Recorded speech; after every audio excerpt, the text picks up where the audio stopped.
Okay, and so fast forward to me sitting down with my children at our church. We have church in the evening. We're like an Acts style church family. It's me and my 3 kids.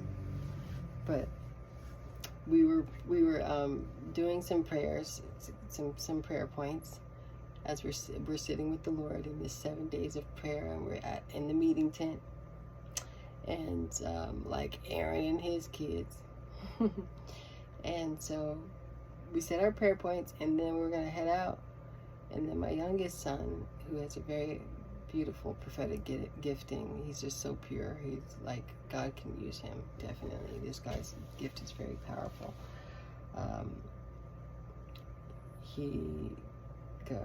God blesses this young man with a lot of insight. He's 13 years old. So he's like, Mom, I want to stay a little longer.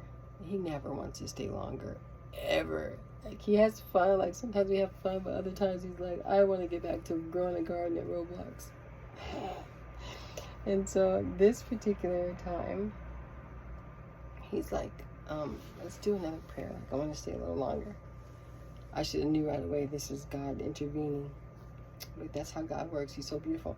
So anyway, I want to just make this quick, but he says, go to,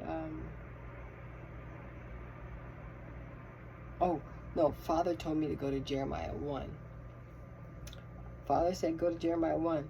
And then the Epic said he wants to stay a little longer for prayer. I go, all right, cool. I was going to read this alone, but I'll read Jeremiah 1. Jeremiah 13, starting at verse 1. And then I started reading it. It says, this is what the Lord says to me. Go and buy a linen loincloth and put it on, but do not wash it. I was like, what? Lord, sometimes when you read the Bible, it's like, ain't no way. Go buy some drawers and put it on, but don't wash it. Like, for real, this is what we're doing, Father. And then so we sat down. I said that. I said it like that, like, go buy some drawers. And then Abby goes, can you fast forward this? Skip this episode. He says, skip this episode. I said, no, we gotta lean in. So we start reading it. Anyways, I'm going to fast forward because I don't want to read it. I want y'all to read it. It's a very great parable. God speaks in so many ways. Let you know, he says that we are made in his image. He knows that he made comedians. Jesus be speaking. Like, he made us with candor, cadence, all the gifts you have in it. He's not surprised by it. He's not surprised that you're a comedian. He's not surprised that you're a great rapper. Just everything we got to do for his glory. We have to make sure that we're like if we were wearing his name on our jersey, we have to represent it well. You got to do it with honor. You got to do it on that narrow road. But still, be in your gifts that he gave you. Like, let's go. Okay, so it says this. Where I stopped and I realized is that that's what he had told me in that time with him about even just something as simple as the BET Awards that I didn't even watch a moment of. And he sat there to tell me this, like, and he says that his heart was breaking. So I read Jeremiah 13. I get all the way to 17. And it says, if you still refuse to listen, I will weep alone because of your pride. My eyes will overflow with tears because the Lord's flock will be led away into exile. And it was like, and I'm like, I just wrote that down in my book. Like, literally, he said, my heart breaks, but there's still time to embrace the truth, and that is I'm sending my son sooner than later. He says, they gave credit to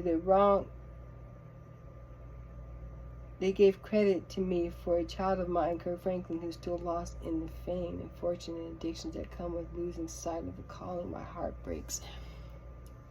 And here he says, if you still refuse to listen, I will weep alone. It's like, and that just caught my attention. It's like God weeps for us. He knows us. He calls us by name. He created us. He knows the very hairs on our head. He knit us together in our mother's womb. But yet his heart still weeps when we lose sight of all of those things.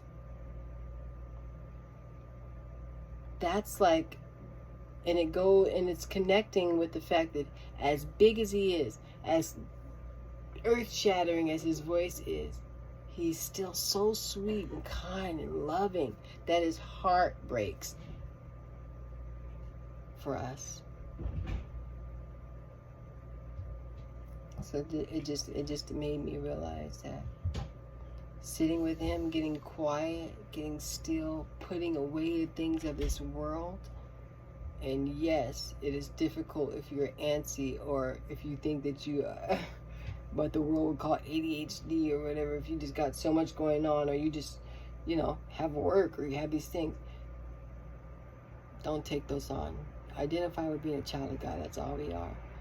And literally, when you can, just as soon as possible, if God's calling you to get quiet to hear his voice, do it. It might just mean sitting in a room with nothing going on, just pure quiet. Because when he speaks, he really does speak. And I am so grateful.